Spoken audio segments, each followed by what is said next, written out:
ನೋಡಿ, ಧರ್ಮಸ್ಥಳ ಶ್ರೀ ಕ್ಷೇತ್ರ ರಾಜಕೀಯ ವಸ್ತು ಅಲ್ಲ. ಬಹುಶಃ ಯಾರು ಇವತ್ತು ಈ ಒಂದು ಶ್ರೀ ಕ್ಷೇತ್ರದ ಪ್ರದರ್ಶನದ ಹೆಸರಿನಲ್ಲಿ ರಾಜಕಾರಣವನ್ನ ಮಾಡಲಿಕ್ಕೆ ಹೊರಟಿದ್ದಾರೆ, ಬಹುಶಃ ಅವರೆಲ್ಲರಿಗೂ ಕೂಡ ನಾಚಿಕೆ ಆಗ್ಬೇಕು.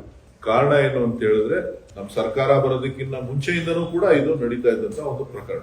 ಸೌಜನ್ಯ ಪ್ರಕರಣ ಇರ್ಬೋದು, ಬೇರೆ ಬೇರೆ ರೀತಿಯ ಆರೋಪಗಳೇನಿತ್ತು, ಆ ಎಲ್ಲ ಆರೋಪಗಳು ಕೂಡ ಹಿಂದೆಯಿಂದನೂ ಕಳೆದ ಒಂದು 5-6 ವರ್ಷಗಳಿಂದ ನಡ್ಕೊಂಡು ಬಂದಂತ ಒಂದು ಆರೋಪ. ಈ ಆರೋಪ ಬಂದಂತ ಸಂದರ್ಭದಲ್ಲಿ ಧರ್ಮಸ್ಥಳವನ್ನ ಬೆಂಬಲಿಸಿ ಯಾವುದೇ ಭಾರತೀಯ ಜನತಾ ಪಕ್ಷದ ಅಥವಾ ಜನತಾದಳದ ನಾಯಕರು ಹೇಳಿಕೆಗಳನ್ನ ಯಾವುದೇ ಸಂದರ್ಭದಲ್ಲೂ ಕೊಟ್ಟಿಲ್ಲ. ಉದಾಹರಣೆಗಳು ನಿಮ್ಮ ಮಾಧ್ಯಮಗಳಲ್ಲೂ ಕೂಡ ಇಲ್ಲ.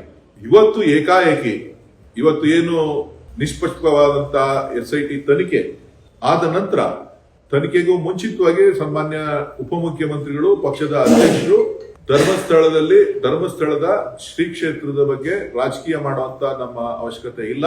ಶ್ರೀ ಕ್ಷೇತ್ರ ಮಂಜುನಾಥನ ಏನು ಸಾನ್ನಿಧ್ಯ ಇದೆ, ಇದರ ಪರವಾಗಿ ನಾವಿದ್ದೇವೆ ಅಂತಕ್ಕಂತ ಹೇಳಿಕೆಯನ್ನ ಕೊಟ್ಟಿರ್ತಕ್ಕಂಥದ್ದನ್ನ ನಾನು ಈ ಸಂದರ್ಭದಲ್ಲಿ ನಿಮ್ಗೆ ನೆನಪು ಮಾಡ್ಲಿಕ್ಕೆ ಬಯಸ್ತೇನೆ.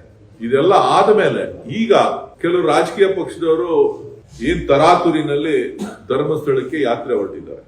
ಯಾಕೆ ಕೊಯ್ತಾ ಇದ್ದಾರೆ?